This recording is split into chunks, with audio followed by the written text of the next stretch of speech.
కరణ్ రాగానే క్యాంటీన్ అంతా pin drop silent అయిపోయింది.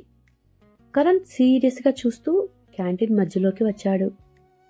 పక్కనే ఉన్న చైర్ మధ్యలోకి లాక్కుని కాలు మీద కాలు వేసుకుని కూర్చున్నాడు. హాయ్ గైస్, భవానీ భవీస్ లాక్డ్ హార్ట్ ఎపిసోడ్ 18లోకి వెళ్ళిపోదామా? మరిప్పుడు ఆఫీస్లో ఏమవుతుంది? ఆఫీస్లో పర్ణిక గురించి గుసగుసలాడుతున్న వాళ్ళంతా బాస్ని చూడగానే ఏమంటారో చూద్దాం. ఇక ఎపిసోడ్లోకి వెళ్ళిపోతే అందరూ అతని వంకే చూస్తున్నారు తినకుండా. 2 minutesలో ఏవో పేపర్స్తో వచ్చాడు రామ్. సరాసరి ఇందాక కామెంట్స్ చేసిన ఇద్దరి దగ్గరికి వెళ్ళి వాళ్ళ టేబుల్పై ఆ పేపర్స్ ధన్మని పెట్టేశాడు. వాళ్ళు కంగారుగా దాన్ని తీసి చూసి కరణ్ వైపు షాకింగ్గా చూస్తూ నిలబడిపోయారు. కనురెప్ప పాటలో ఇద్దరు కరణ్ ముందు నుంచుని, బాస్ మేమేం చేశాము అని మమ్మల్ని జాబ్ నుండి తీసేస్తున్నారు అని అడిగారు బోరున విలపిస్తూ. కరణ్ వాళ్ళ వైపు కూడా చూడలేదు. మీ ఇద్దరూ మీ కోవర్కర్స్ పట్ల వల్గర్గా మాట్లాడటం వల్లే మిమ్మల్ని జాబ్ నుండి తొలగించడం జరిగింది. ఒక రోబోట్ మాదిరి ఏ ఫీలింగ్ లేకుండా చెప్పాడు రామ్. నలుగురు ఉన్న చోట సరదా కామెంట్స్, గాసిప్స్ చాలా కామన్. అలాంటిది చిన్నదానికి జాబ్లో నుండి తీసేయటం చాలా దారుణం అన్నారు వాళ్ళిద్దరూ. కరణ్ పిడికిలి బిగుసుకుపోయింది. దవడ నరాలు గట్టిగా కనపడేలాగా అతను నొక్కి పట్టి ఉంచాడు. మరుక్షణం సెక్యూరిటీని పిలిపించి వాళ్ళిద్దరినీ బయటికి గెంటించాడు రామ్. కరణ్ లేని చోటు లేచి నోళ్లు తెరుచుకుని భయంగా చూస్తున్న అందరినీ ఒకసారి చూశాడు.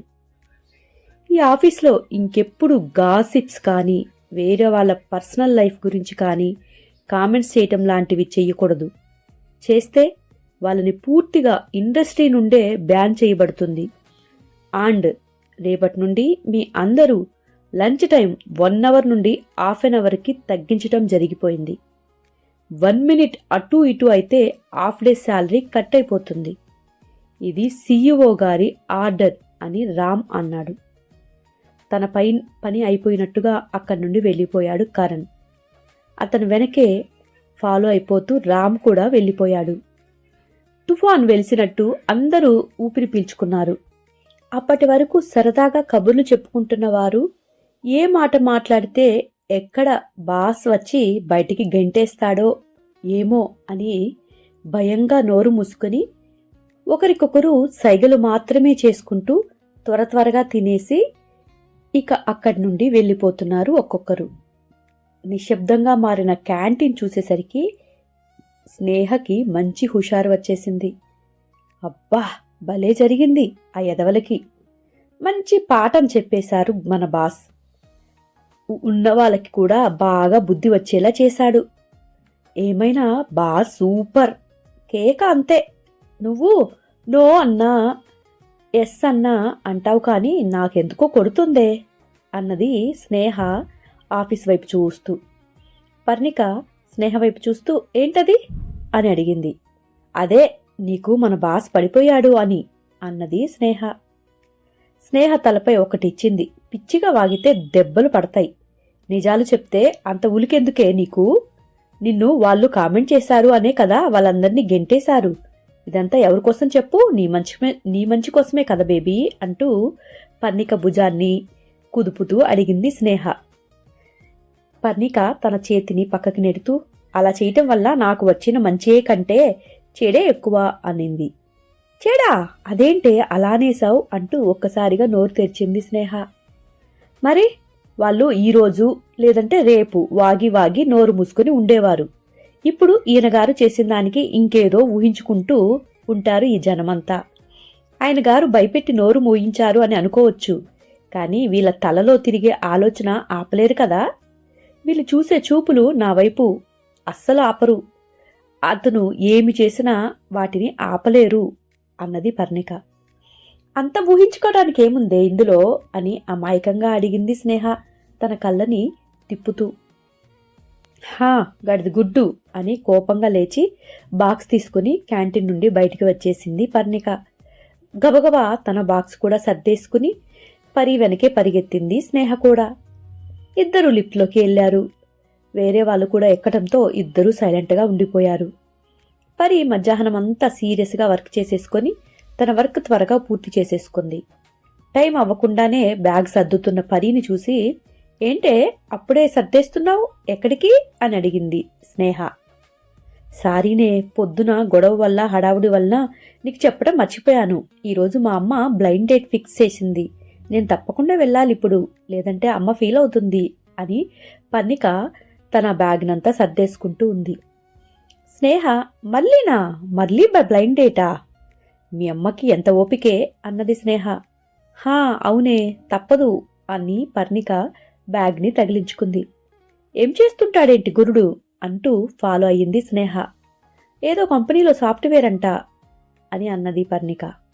ఏం, వాడికి హార్డ్వేర్లో కూడా అమ్మాయి దొరకలేదా ఏంటి, నీ వెనక పడ్డాడు అని అడగగానే, ఏమోనబ్బా, జాతకం సెట్ అవ్వలేదట, నాది సెట్ అయిందట, అదే కారణం అంటూ పర్ణిక లిఫ్ట్ వైపుకి నడవబోయింది.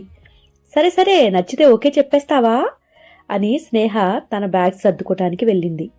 నచ్చాలిగా ముందు అంటూ తను కూడా ఇక ముందుకు వెళ్ళబోతుంటే, హే, సాఫ్ట్వేర్ అంటే కత్తిలా ఉంటారట అబ్బాయిలు అని కన్ను కొట్టింది దూరం నుండి స్నేహ. కత్తి కొడవలి వద్దు, మనిషిలా ఉంటే చాలు. టైం అయిపోతుంది, నేను స్టార్ట్ అవుతాను, నువ్వు ఇంటికి జాగ్రత్తగా వెళ్ళు అంటూ పర్ణిక వెళ్ళింది.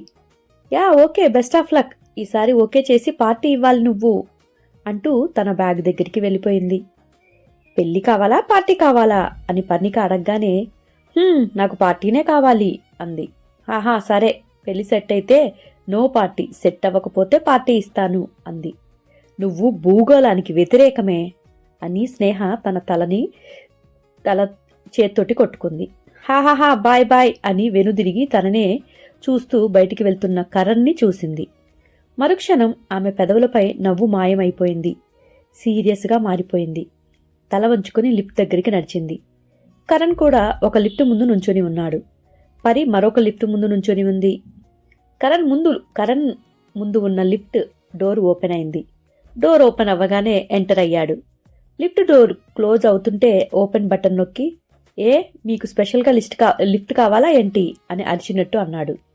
పరి కంగారుగా లిఫ్ట్లోకి ఎంటర్ అయిపోయింది. కరణ్ ఉన్న లిఫ్ట్లోనే ఒక సైడ్కి నిలబడి ఉంది. కరణ్ గ్రౌండ్ ఫ్లోర్ బటన్ నొక్కి తన పాకెట్లో చేతులు పెట్టుకుని ఒక సైడ్ గోడకి ఆనుకొని నుంచొని ఉన్నాడు. పరి సీరియస్గా మొహం పెట్టుకుని నుంచుంది. నెక్స్ట్ ఫ్లోర్లో లిఫ్ట్ ఆగగానే జనం తోసుకుని లోపలికి వచ్చేశారు. వెనక్కి జరుగుతూ కరణ్ దగ్గరికి వచ్చేసింది పరి. కొంచెం అటు ఇటు కదిలినా కరణ్కి అతుక్కుపోతుంది తను, లేదంటే ముందున్న వ్యక్తికి టచ్ అవ్వాల్సిందే. ఇబ్బందిగా నుంచొని చేతులు రెండు ముందుకి కట్టుకుని ఉంది. కరణ్ ఒక అడుగు వెనక్కి వేసి తనని తన వెనక్కి లాక్కొని చేతిని గోడకు పెట్టి జనానికి పరికి మధ్య నుంచున్నాడు. పరి షాకింగ్గా కరణ్ వంక చూసింది. లిఫ్ట్ కిందకు చేరటంతో అందరూ దిగిపోయారు. లాస్ట్లో కరణ్ దిగబోతూ పరి మాత్రం అక్కడే నుంచుని ఉంది కదలకుండా. దానిని గమనిస్తూ ఆమె వంకే చూసి, ఏంటి ఇక్కడే నైట్ డ్యూటీ చేద్దామని అనుకుంటున్నావా ఏంటి అని గదిమాడు. అంతే, పరుగున అతన్ని గుద్దుకుంటూ బయటికి పరిగెత్తింది పరి. హాయ్ గైస్, ఈరోజు ఎపిసోడ్ ఎలా ఉంది? నాకైతే బాగా నచ్చింది. నేను ఇప్పుడే చదవటం కూడా అని చెప్పాను కదా, ఇది నా స్టోరీ కాదు, భవానీ భవి రాసిన స్టోరీ. సో నెక్స్ట్ టైం జరగబోతుందని నాకు కూడా మీలాగే క్యూరియాసిటీ ఉంది.